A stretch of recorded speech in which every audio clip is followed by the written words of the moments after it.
You're listening to the We Are Libertarians podcast network. Find all of our shows at wearelibertarians.com.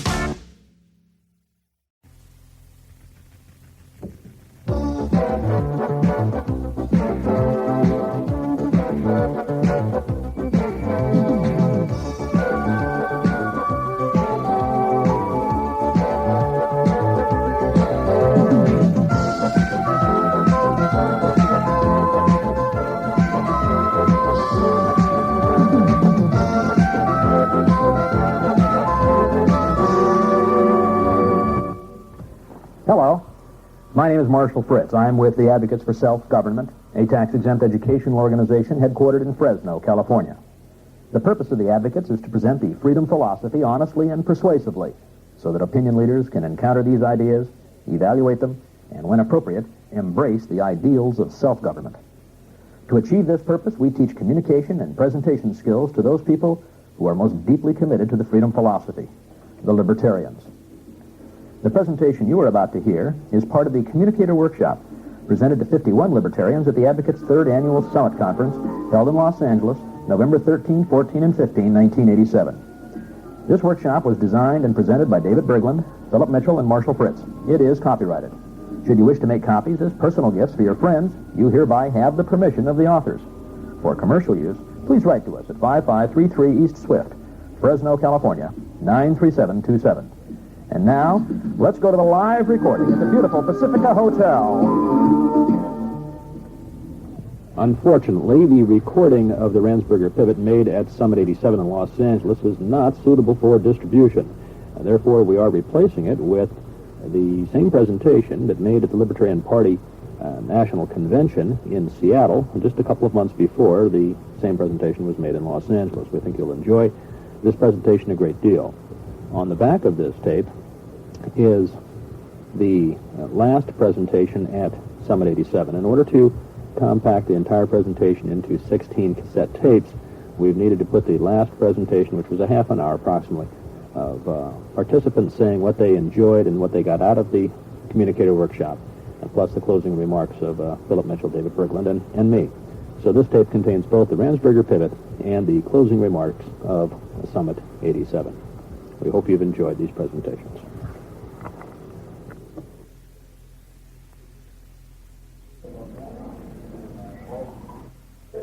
Are you ready? Okay. Just a second. I need a... it's probably too late now. You're already rolling. Pan the audience, would you please, so that they get a somewhat thank you. All righty. Good. And the other side, too, of course. We want to let people know. There you go. Good fun we had here in Seattle. Here we go. My name is Marshall Fritz. I'm with the Advocates for Self-Government in Fresno, California. And here we are at the Libertarian Party Convention in Seattle. It's September the 2nd, a beautiful sunny afternoon, 3 o'clock, and we're off on the third segment of the Communicator Workshop, the Ransberger Pivot. The Ransberger Pivot. What we're working with right now is how to handle the hostile questioner and to help a hostile questioner convert that hostility into open-mindedness. Because we all know that no matter how good our answer is, no matter how logical, no matter how much data, if the other person doesn't have an open mind, if they're hostile and just bristling like that, nothing's getting through anyway. Now this all came to pass one time, or this was developed in 1982 when Ray Ransberger and I were palling around a great deal. Both of us were running for office. Ray was running for Congress in the 17th District of California, and I was running in the 18th District. So we used to go out sometimes when we did debates with the other candidates, or TV or talk show kinds of things. We'd go out together, and one would sit in the back of the room and take notes, and the other, then later we would critique the one would critique the other. And we did a whole lot of this, and both of us were just, by grabbing on our mutual bootstraps, pulling ourselves up and becoming much better at communicating. And one time, Ray gave me some feedback on one of my answers to a question. I can share that with you now. I was asked the question, you wouldn't abolish the FDA, would you? And my answer was, yup. Yep. And Ray's a master of the criticism sandwich. He knows that you want to give a person a slice of praise, a slice of blame, and a slice of praise, because if you forget the two slices of praise, you present something that's unappealing. So just that slice of blame. So Ray got right in there and he says, hey, Marshall, that was a really good answer in many respects, at least three. He said, one, it was precise, right? And he said, two, it was concise, right? And that's remarkable. But even more so, it was very frank and candid answer. Unfortunately, it was inaccurate. I said, what do you mean, inaccurate?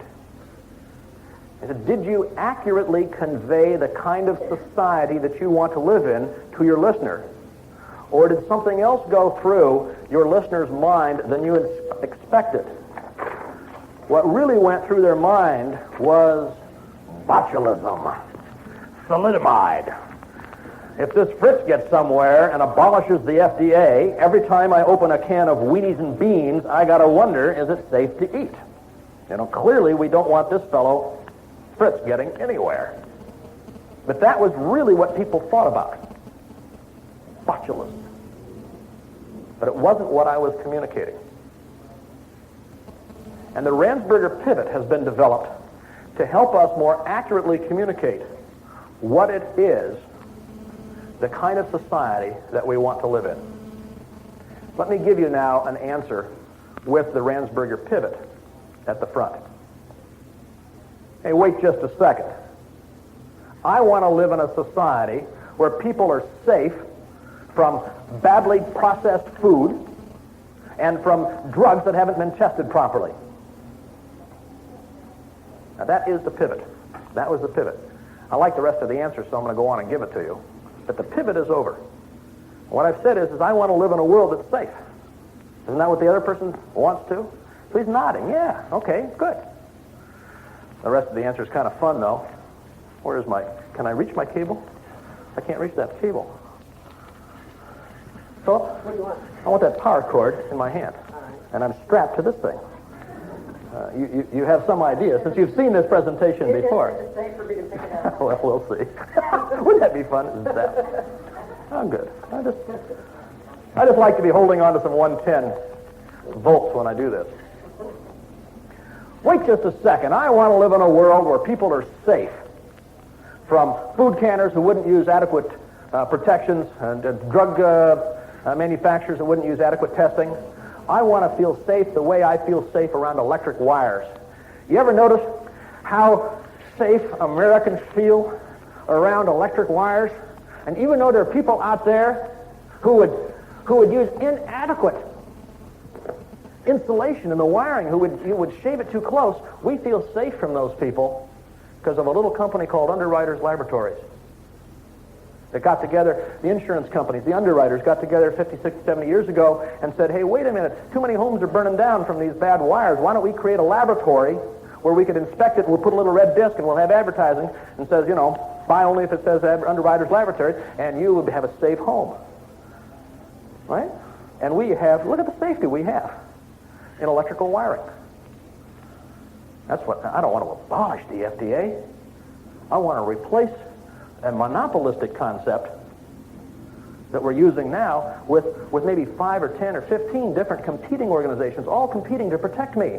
And the ones that do a good job, they stay in business. And the ones that don't do a good job, well, I don't want them to stay in business. How's that answer? Is that okay? Thank you. Now, we're not working on answers to the FDA question or any specific answer right now. What we're working on is the pivot itself. And what is the nature of the pivot? I share your values. What Ray figured out was that when a person is asking you a hostile question, what he's really saying is I don't think you want the same things I do. You're an awful person. That's what they're saying. You wouldn't abolish public schools, would you? What's going through their mind? These big tractors coming out and tearing down the schools, right? And all the kids running around underfoot, being worse educated than they are now, right? That's the mental image. So what we need to do is to say to the person, I share your values. And there's 3 moves in the Ransberger Pivot. Keep breathing. Well, this is kind of a helpful thing to know. How many of you have ever been accused of interrupting? May I see a show of hands? Anybody here in this audience has ever been, there have been a few. How many of you have been accused of interrupting a lot? Well, pretty much everybody else. How many of us sometimes interrupt because we can phrase the question the other person is asking better than they can, and we're very helpful people, or impatient. So we interrupt them and here's the way you really want to answer the question, and here's the answer, right? All right. People don't seem to like that. Yeah. You've read that too. Okay. That's true. Yeah. Truism number something or other. So, and of course you've heard the instructions to count to 10 so that you don't, but that's not real helpful. Are you paying attention to them now? No, you're working hard on counting to 10. They notice your eyes glaze over. Right? So that really Rosen, an actress, a libertarian in New York, gave me a suggestion I'm going to pass on to you right now, and that is to keep breathing. Because what happens is, when you stifle that desire to interrupt them, what you do naturally is hold your breath. And you're waiting for that millisecond, right? That fraction of a second when there's a pause between 2 words where you can pretend that they were finished, and you're ready. A pause between 2 syllables. This man knows of what he speaks. So the way to make sure that you hear the other person's question is just to keep breathing. And if you keep breathing, you will let them finish their question. And you'll be able to concentrate on what they're saying. The second thing to do is to make a sophisticated, wild guess. Anatomical guess. A sophisticated, wild guess as to what they really want. Do people want public schools, do you think? Is this important to them? No. Tell me something that they really want. For children, they want children to be educated, right? They want everybody to be educated. But it's not the schools that they want. We're getting a little ahead of ourselves in a funny kind of a sense, because tomorrow we'll talk about how Dale Carnegie would present libertarianism. We'll talk about how to structure it, how to structure our presentations, or how to discuss benefits rather than features. But really what you're looking for is the kind of, what is it the person really wants?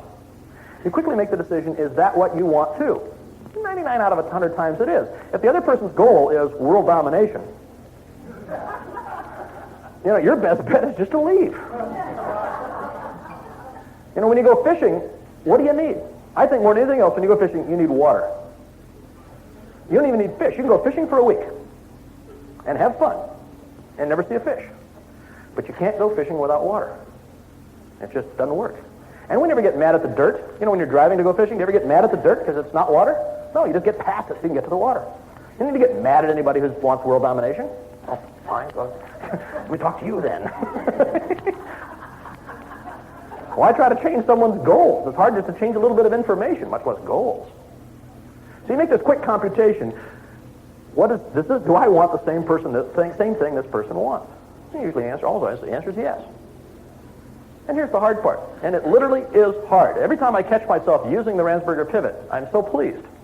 Because it doesn't come automatically as often as it should. Fritz follows own advice. It worked. It's lovely.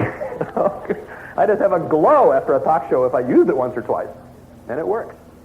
So, you state first person singular. Can someone give me a first person singular word? Good group. My compliments to your 5th grade English teacher. Or remedial English that you took in college, wherever. But you say it first person singular that you desire it to, and you avoid some of the common errors. I share your concerns. Yeah. Everybody wants. This isn't going to diffuse the person's hostility with everyone wants.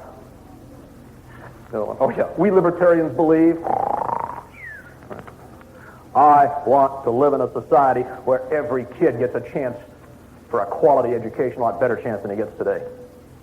Oh, okay. That's the pivot. A warning here, a caveat. The Ransberger pivot is not an answer to the question. It is a for-answer. It's, no, I got 3 microphones on, and you got to say a word like that, okay? This is a PG-13 now presentation. But the Ransberger Pivot is not the whole thing. The Ransberger Pivot gets you going on the right foot so you're not cattywampus with the other person. It's just a mind opener. And we're going to do some practice sessions here in a few minutes and let you get up and give some Ransberger Pivots. And we're going to work together in a practice session and give each other some Ransberger Pivots. But what I want you to know then is what we're practicing is the pivot. You still need to go ahead and have a good answer. Now, a regular politician doesn't. He just gives the pivot and then goes on. Give me a question. I want to fix the national debt. Next question, please. That's a regular politician, right? He doesn't have to give the whole answer. All he does is the pivot, and he goes on. Oh, good. We got similar goals. Great. As a libertarian, I think you're called upon to do a little bit better job than a standard politician. Now, I'm going to put myself on the spot here, and we're going to try 3 or 4 or 5 questions. I'm just going to do the pivot. I'm not going to answer them. Just do the pivot. Then I'm going to try to do some pivots, and then we're going to do a practice exercise here. So go ahead. Give me a question, please. Yeah. Pardon? I want to live in a world where the poor have a better chance than they have today. You're against seatbelts for children. I want kids to be safe when they're driving. That didn't quite come out as well as it could.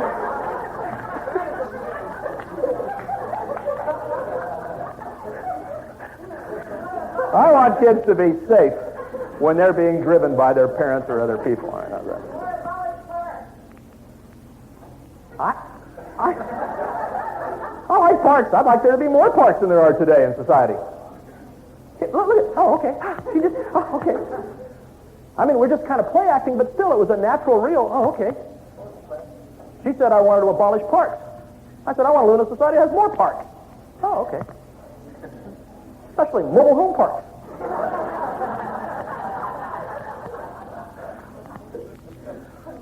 All right, let's go through now one. Give me one, and we're going to practice it here. So somebody give one out. What? There's a question. I'm trying to practice breathing, and he gives a one-word question.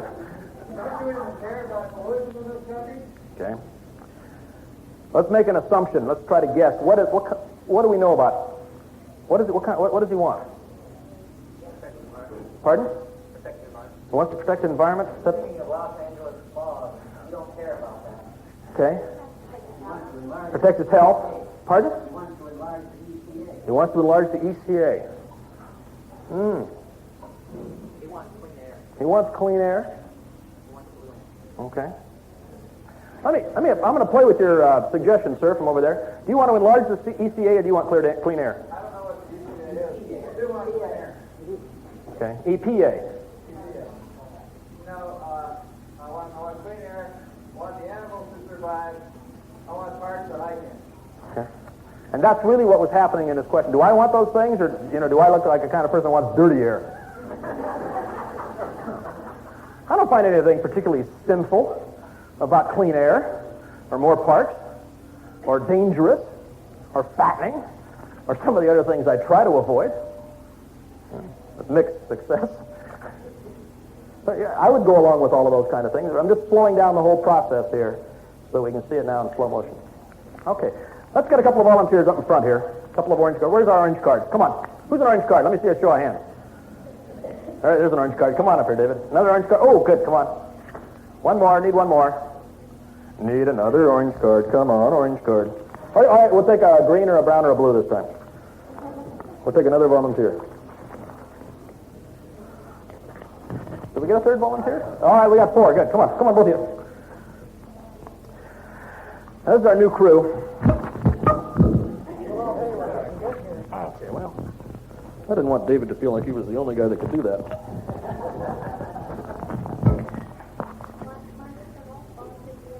All volunteers, please come to the center right here. All right.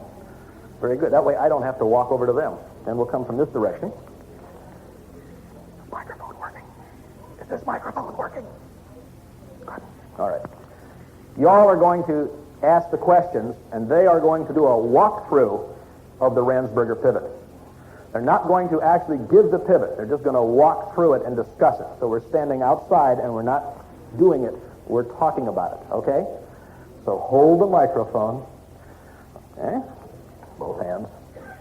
And somebody fire a nasty question at him. You guys don't want any age research. Okay, now. Look out over there. What do you think he wants? Don't answer him. Just tell me, what do you think he wants? I think he wants more research or more control over dangerous illnesses. Okay. All right.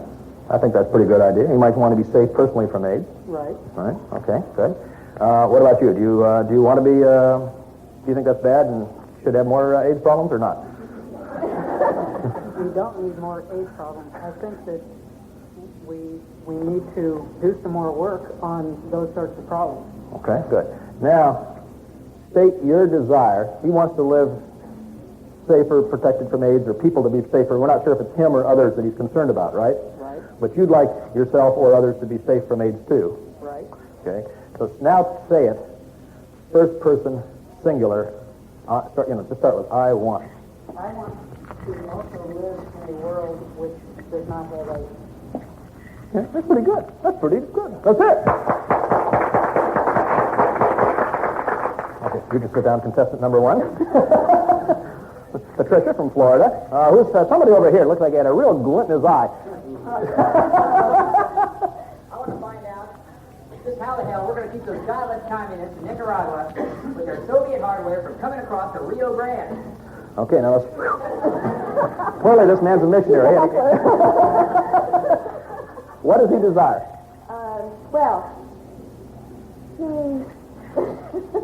He wants to aggravate me. Okay, now, do you desire this too? Sorry, now. He's worried about safety of protecting the borders. Okay, does he want to protect the borders, or do you think he wants to protect himself and his family and his community and that sort of thing? Yeah. Hmm?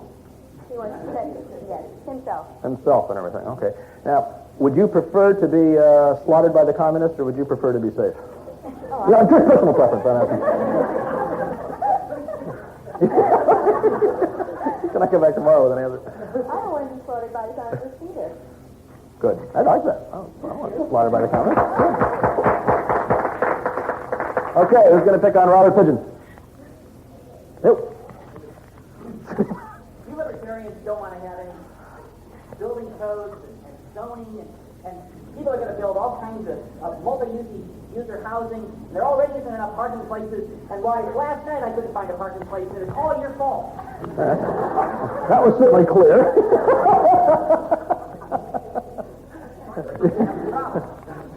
What does he want? He wants to be safe from buildings that might fall down on him or other people that he knows.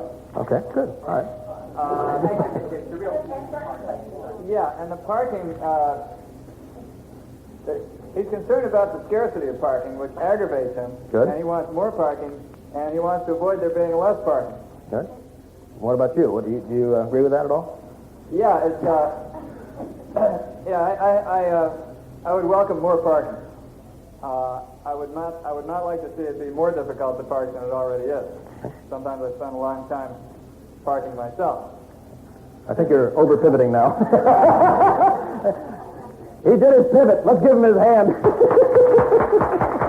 Thanks, Robert. Go ahead. Robert Kulicek, Arizona. Okay, here we go. Sir, from the Cable News Network. You guys want so much liberty, so much freedom. How are people supposed to be able to think of those if somebody's telling them what to do? Well, let's take this one real slow, okay? Looks like dirt. What does he want? He's wanting a sense of security. Okay. He wants security? Safety? He doesn't feel safe. He wants something that's sure, that's secure, that he can count on. Okay? And you would prefer more danger or chaos probably in life. Actually, yes. Thank you for your honesty!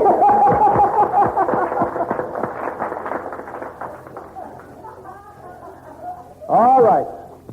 It's a lot harder than it looks, and you're going to find it. What I need you to do now is to stand up and pair off and just go find another person. Oh, please just stand up and find another person. Find a human being in this room. Okay? Maybe someone you know or don't know. Yes? We're going to have an exercise here.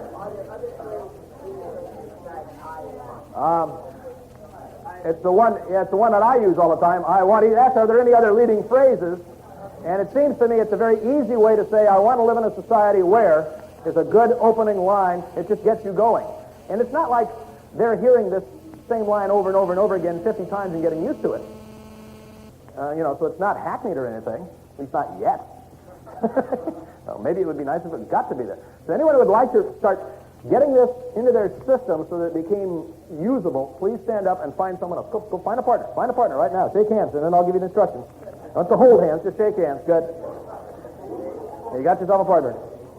Okay, you're going to do two things. It's going to be like gong show, okay? I don't know if you have gongs handy, but you do have hands handy. And one of you fires a question at the other one, and then the person does a pivot in preferably about 15 to 20 words. Don't hear any oral essays, okay? 10, 15, 20 words. When the other person does a correct pivot, please applaud. So there'll be a little pause here, pause there, pause everywhere. If they didn't, then tell them why, and then they feed you a question, okay? I'm going to take off the microphone. Philip will be walking around. We'll be listening to you. But let's hear that applause, and I should be hearing applause from each group about every 15 to 30 seconds. So, starting now. The next few minutes, you may wish to practice Ransberger pivots in your mind as you're listening to the tape. But think about questions that people can fire at you, and then go through the process in your own mind. And do it out loud if you'd like.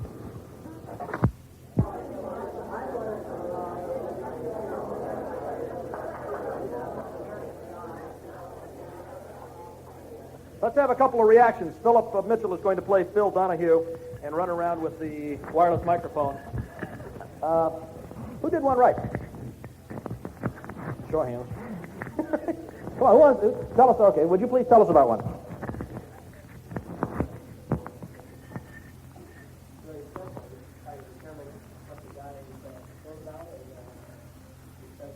Can you give us the example that you did? Yes. This is a change of pace. When they listen to it on the tape, they'll be able to hear, and the local audience won't. How's that for it? I mean, any of you ever listened to tapes and gotten angry that you couldn't hear the questions?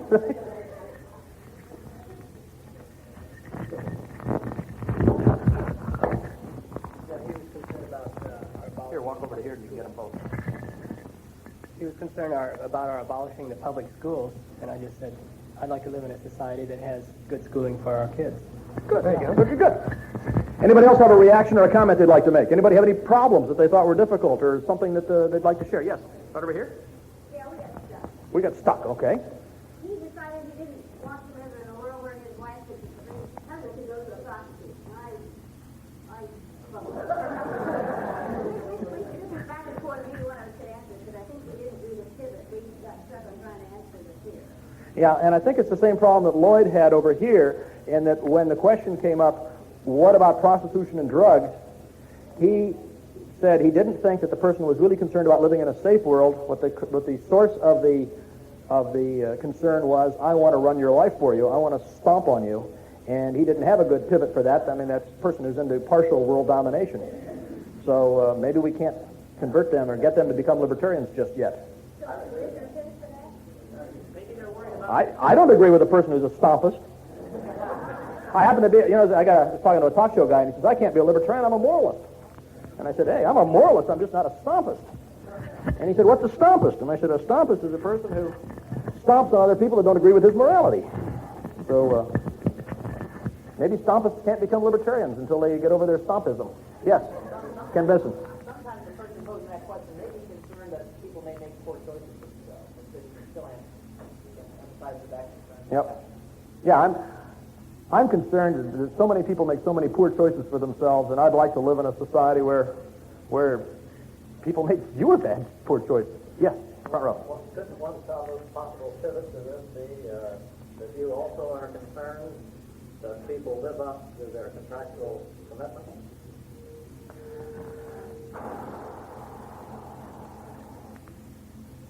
Yeah, Philip? I don't think Philip is the kind of person who would ask that question. You've given a philosophical answer to a person who's probably not philosophical. Yeah, they want to kick butt. And you want someone to live up to their contractual obligations, and, you know, these guys are missing somehow. Yo!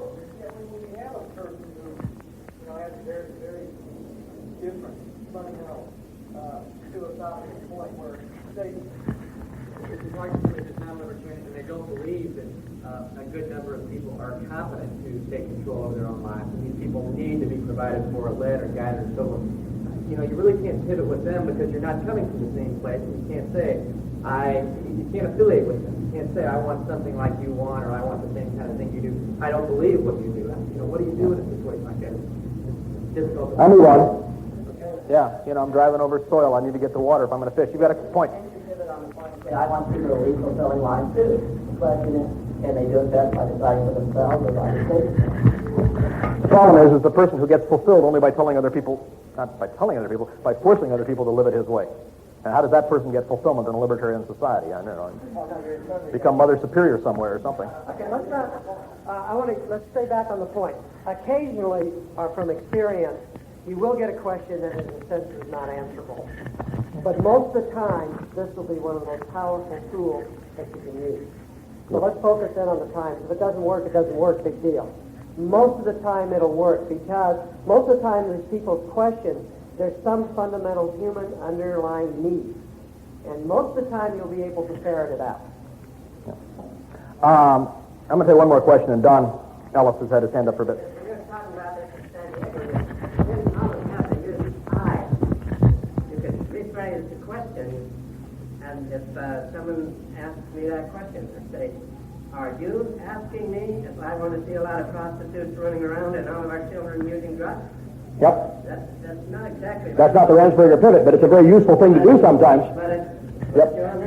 Well, kind of what we're doing here, too, and we got some discussion over here where when we did the pivot, didn't answer the whole question, right? And the pivot is learning just part of answering the question. And in fact, in the next session, you'll see how the pivot really is the hook. When you get asked a hostile question, the hook in the 4 steps is the pivot. In order to stay on schedule, we've got to defer other questions. We're going to have a question and answer period that's going to go from 5 to 5:15 or beyond, perhaps, this evening, after we hand out the Jung test for those who want to take the typing test. It's not That's right. And we'd like some comptometer operators, too. If you can operate a comp, we'll be adding up the tax receipts over here on the far distance.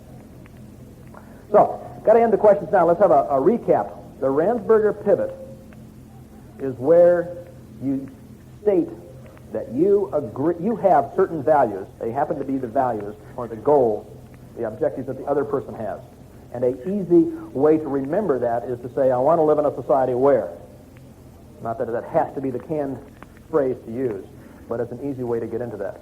And you will find people nodding that you can literally convert that kind of look and attitude into, I want to live in a society where people are safe from drugs like thalidomide. And who's going to shake his head? Who's going to shake his head? Everybody wants to live in a world that's safe from drugs like thalidomide or problems like that. Okay, would you please now take out your comment forms? In order to fit all of the program material on 16 cassette tapes so that it fits nicely in an album, we're combining 2 presentations on this tape. The first one that you've just heard is the Ransberger Pivot, and the next is the final wrap-up session from Summit 87 in Los Angeles. And what you're going to hear is people being able to say what they got out of the session, and then the final wrap-up by the 3 instructors. So, enjoy. And let's welcome Philip Mitchell for our final presentation.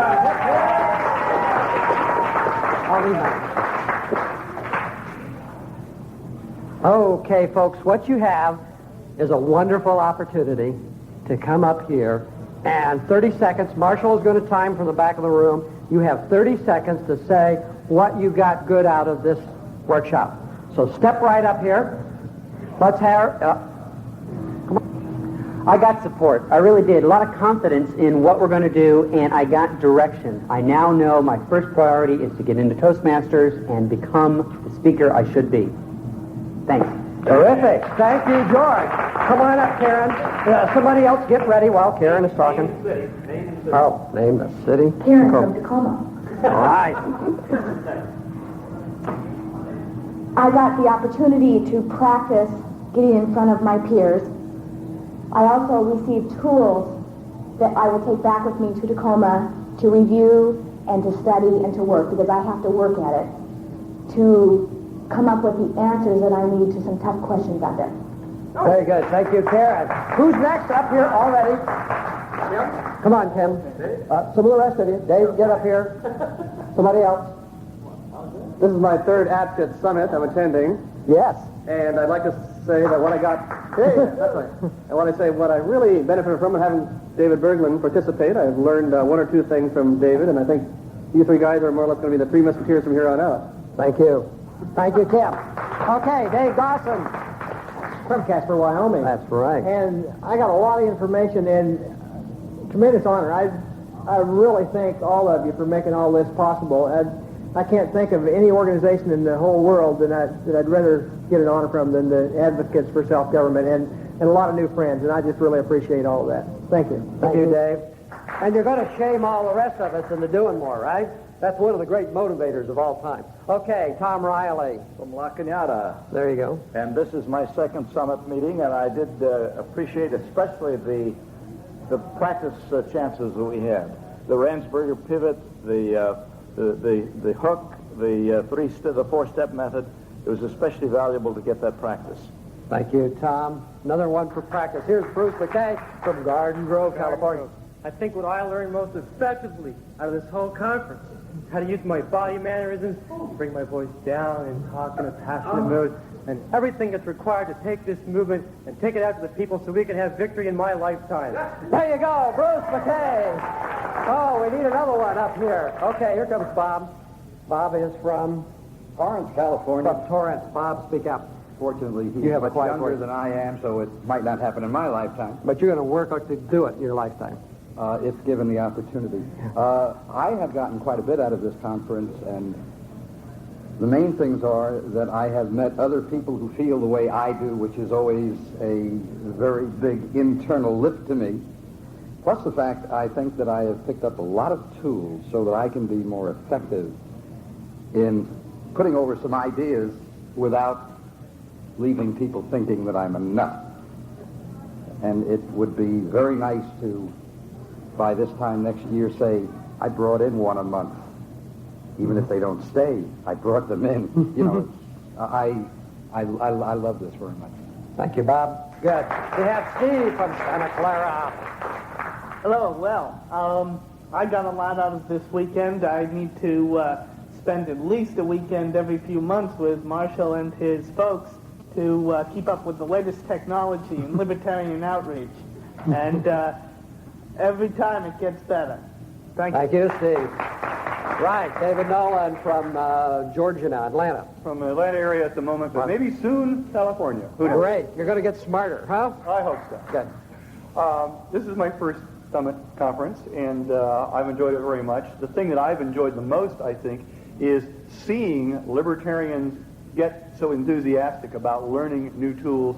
I see a great deal of optimism being generated here, and I think that we've been through a period in the last few years when a lot of people in the movement have been getting kind of down, and, are we ever going to be able to get anything done, And I think the advocates are doing a terrific job of giving people the confidence and therefore the enthusiasm to go out there and start making things happen in a big way. Fantastic. Thank you, Dave. Okay, here she is.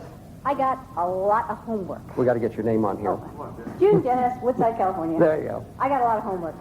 Damn green that I am, all he did is give me ideas about things I got to go home and do. So I'm going to try and go home and do them, and I'll probably be back to tell you how they work. Great. Thank you, June. And here's Dave from Fresno. Currently from Fresno. This weekend I had to obviously listen to all the speeches word for word, and I learned a lot of communication skills, a lot of good tips. I got some good books and met a lot of new friends. Thank you, Dave.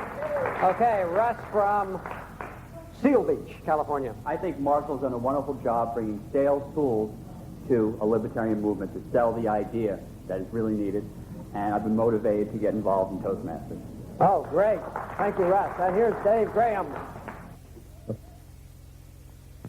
This is the end of side 1. Please turn the tape over to continue with side 2. You do not need to fast forward this tape to the end of this side.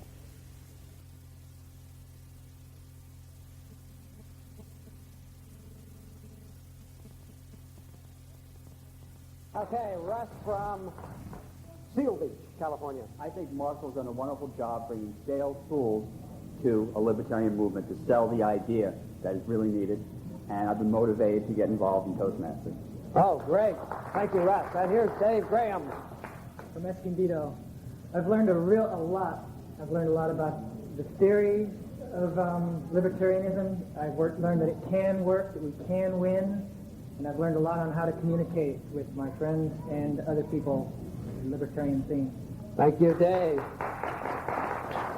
There he is, Dave. Melanie, we got more Daves in this group here. Daves and Davids, I'm getting lost. Here's Dave. You're from this L.A. area somewhere. Yeah, West L.A. Maybe I've learned to go by another name maybe here or something. I don't know. I was gradually more and more impressed with the 30-second format, in that I tend to be long-winded. I hope I won't be too long-winded here. And the real strong notion that I don't have to answer the person's question. It's better if I leave them with a little bit of urging for the next and letting them come back. Also, I was really given the image that I can put on the little seminar with 4 or 5 people, and I talked to John Adams a lot about, geez, John, why haven't I done that yet? You know, and he said, well, it just, I said, maybe you're a lot more organized than I am. He says, no, I wasn't organized. I just said, hey, I've been putting this off for so long, and one Tuesday morning I said, hey, I'm going to do it. And so a guy called up who was an old friend. I said, let's do it Thursday, and he was on the road. And it's given me the image that I think I'm actually going to do it. And it won't even be hard. It'll just get done. There you go. Thank you, Dave. Laura from Keyport, New Jersey. Well, I don't think I've learned quite as much about communication skills yet. I'm going to, but I'm a slow learner. Maybe I haven't learned it all yet. But I think I learned about understanding. I mean, that I actually need to understand people who don't think like I do. And also, I saw people reaching out and trying to understand how I thought, rather than just writing me off if they didn't see how I thought already. And I thought that understanding was an important part of what I got out of it. Thank you, Laura. Nancy from Panorama City, California. What I found most helpful is learning the Ransberger Pivot and the bite-sized method, because I have a tendency, if someone asks me a question, I go, and I'm trying to grab things from all over the place, and I get them totally confused.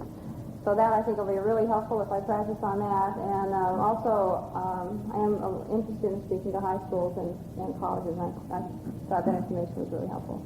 Thank you, Nancy. I, too, want to learn to be better at the Ransberger Pivot. I'm from this area. This is the second summit that I've been to, and I'm still awaiting an opportunity to go through a seminar 1.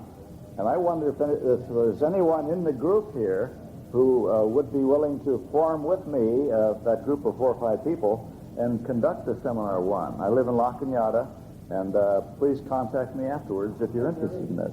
Hello, Kim. Okay, yeah, Tom. Get together with Kim. Okay, Arthur. Art Raskin from Renton, Washington. This has been very well worth my time and very well worth my money. I really benefit from this since I'm the communication chair from our state party. I love the temperament-type communication education, and the best thing about this whole thing was the 30-second training, especially the workshop learning by doing thing. That was great. Okay, another one for the practice session. And Dorothy from Monterey Park, California. Monterey Park, California. You 3 are a formidable trio. I tell you, the interaction here in the last 2.5 days is just very, very impressive. I just can't believe how you've gotten this whole libertarian movement is just voter-friendly. It's just very... Voter-friendly. That away, Dorothy. The blue card speaks. Okay, John from Sultana. Yes, what I've liked is seeing the emphasis being moved from understanding deep philosophical ideas, to getting those deep philosophical ideas across quickly to non-philosophical people. There you go, John. Okay. Oh, we got two coming up at the same time. Okay, Greg. I want to thank you, Philip, and Marshall and David for putting this on.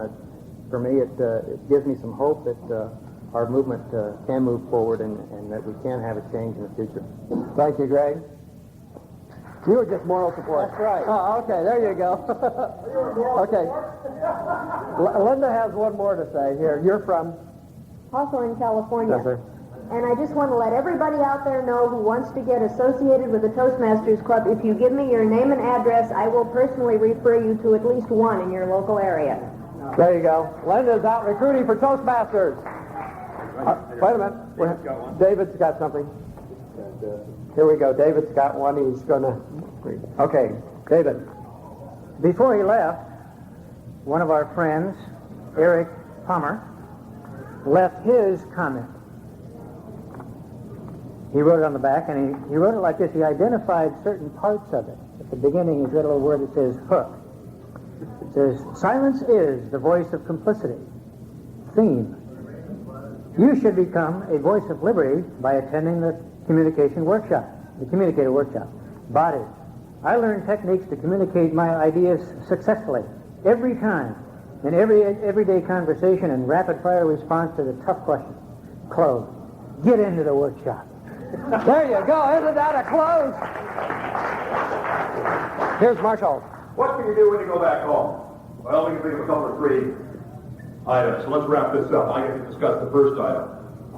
You think the Libertarians around your home city, say on a 100, 200-mile radius, would enjoy this workshop? Would you? Yeah. Maybe you're the person to be the ramrod to put it on. We need to find 40 attendees, charge them $99 each, let them buy their own meals, run it from a Friday evening to a Saturday late afternoon, and then in a town that's a few miles, 100, 200 miles away, we'll be doing a second one from Saturday evening through late Sunday afternoon. So we will take the essence, the highlights of the communicator workshop, the temperament, the Operation Bite Size, the Ransberger Pivot, the Dale Carnegie, the mastering, the Bite Size, the Tough Question workshop. Those segments will be packaged for next spring. For March, April, and May, Berglund, Fritz, and Mitchell willing to go on the road. You get probably any two out of the three of us.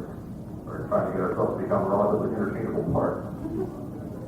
I'll probably have to be at every one because these guys won't travel that much. But anyway, if you think that sounds like fun, if you like a little interesting new hobby for the next 6 months, between now and say next March, April, or May, to put on an event like this in Kansas City, and Concord, and Rosemead, and Tacoma, wherever your town is, please talk to me afterwards or contact me later on. So that's one item you can do, and maybe there's one or two or three people here that will be sponsoring one of these and be the MC if you want to, or I'll do the MC work, whatever. But that's one thing that you can do when you get back home. David, do you have any ideas? What to do? Seminar number one. You've all heard about what that is. Some of you have conducted them successfully. This is the kind of thing that I know appeals to me. I always thought of myself as kind of a teacher, and I like the exchange of ideas, I like to see people, the lights coming on.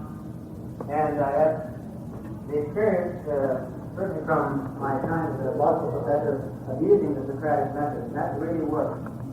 You can really see the excitement when people, instead of sitting there listening to you pontificate, when you see them begin to struggle with themselves, and all you're doing to help them is help them to formulate the right question to move them along. That's great. Nice, close setting. Only a few of you changing these ideas, meeting once a week, and then having that great turnout at the end. When they sit there, if they can, like intelligent, well-formulated definition of libertarianism, and then say, sure, I believe that, and sign your name to it. That's a great experience, I think. You may not want to be involved in the bigger picture, the bigger production, putting on a whole weekend. But here's something you can do the way you want to do it, and it's going to have a marvelous effect.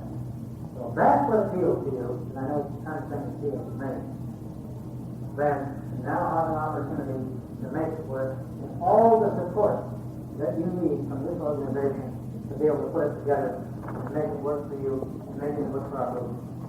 All right? Go for it.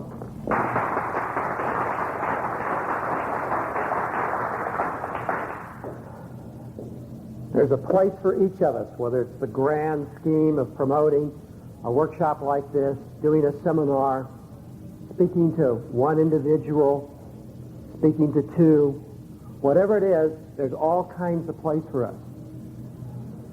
And it's important, one of the things we've emphasized here is tailoring your approach to the audience. I want to say you also want to tailor what you do to fit who you are, what you're comfortable with. You may not feel comfortable talking to certain kinds of groups or doing certain kinds of activities, but somewhere there's something that's perfect for you. And from that start, you may want to stretch a little bit and do something new. You may do something like join Toastmasters, and that will help you get into just the habit of doing. The other thing is, you've had models, not only Marshall and Philip and David, but the other people standing up here doing tough questions, working out bite-sized messages. But the most important person for you to model yourself after is yourself. And I'm going to tell you a little story. A friend of mine was going to teach ski instructors how to be more effective as ski instructors. He went to Sun Valley, Idaho. The ski instructors, he got them together and he says, okay, this is how we're going to do it. Let's go out to the slopes. They go out to the slope. He says, get in the chairs, go to the top, and ski down. And when you get to the bottom, ski up to me. And they come skiing up to him and stop right in front, and he would say, what went right this time down the slope? I want you just to think about what worked. They'd pause a little bit. He'd say, okay, now go up this slope again, or up the lift, and come down, and every time you do something right, you plant the pole right, you shift your weight just right, I want you to say, I did that right. And they swished down, came in, reported to him again, went up, and after the third time, he gathered them all together.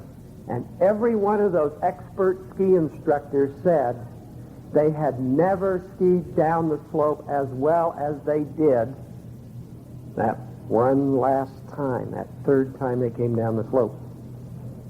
So what I want you to do is I want you to think about today, the workshop this weekend.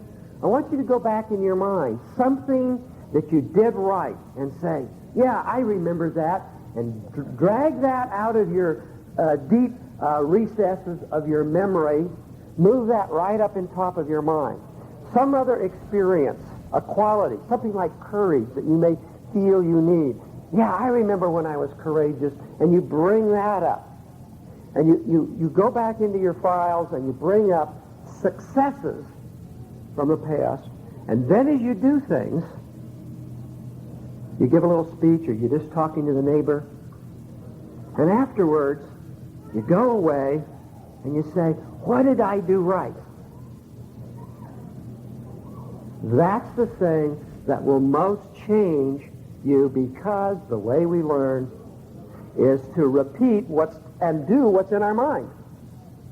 And if you've boo-booed and you say, oh, damn, I did it wrong again, you have just imprinted that thing in your mind and brought it to the front. So what you want to do is, yes, we all boo-boo, and you just say, yes, I boo-booed. You put that aside, and you vividly remember and call to your mind what you did right. Even if it was way in the past, or if it was just the last second. I paid more attention. I really looked at the person I was talking to, and I could tell I was too close, or something like that. Probably my bad breath, but who cares? I stepped back. I was aware, and I did something with that knowledge. So with that, I want to challenge all of you to take what you have gotten out of this workshop, what you've gotten out of the entire lifetime up to now, pick out those things that are most helpful, build on those and go out there and do it. Marshall!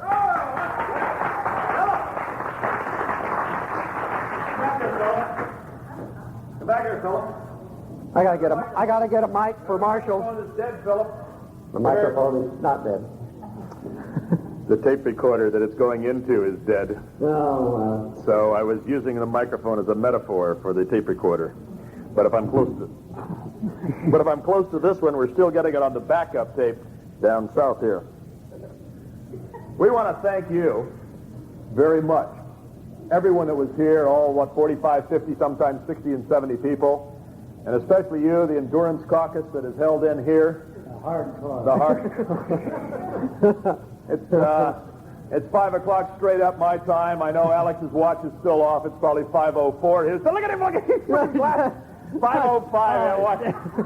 Alex's watch is gaining time, but I feel pretty good that the little things like starting on time and finishing on time were done. The hotel has been splendid to us.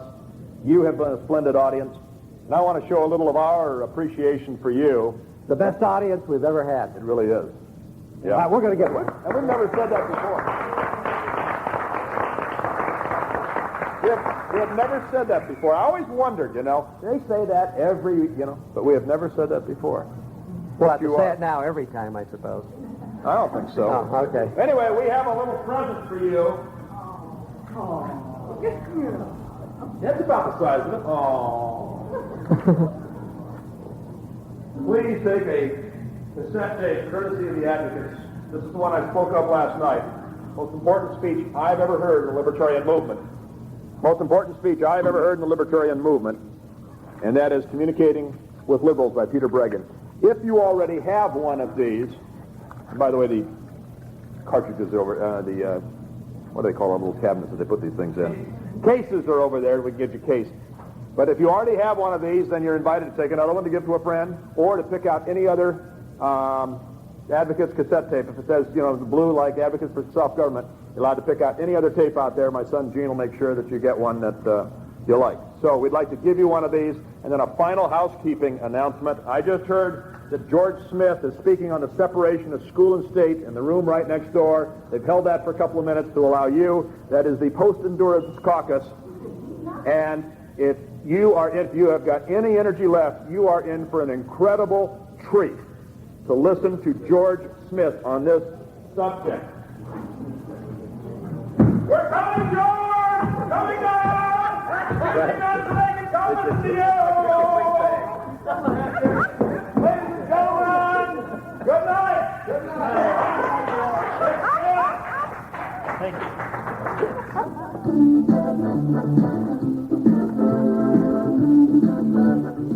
Thank you for listening to our presentation. If you would like a catalog of training tools and materials to help you gain confidence as a communicator of the freedom philosophy, please write or call. You can reach the Advocates toll-free at 800-932-1776, or in California, please call 209-292-1776. Or you may write to us at 5533 East Swift, Fresno, California, 93727. All contributions to the Advocates are tax deductible. This recording was made by Jim Turney of Liberty Audio, Richmond, Virginia, and David Robison of the Advocates, Fresno. This is Marshall Fritz, and I'd like to end this tape with a quotation from Bernard Baruch. The ability to express an idea is well nigh as important as the idea itself. Thank you.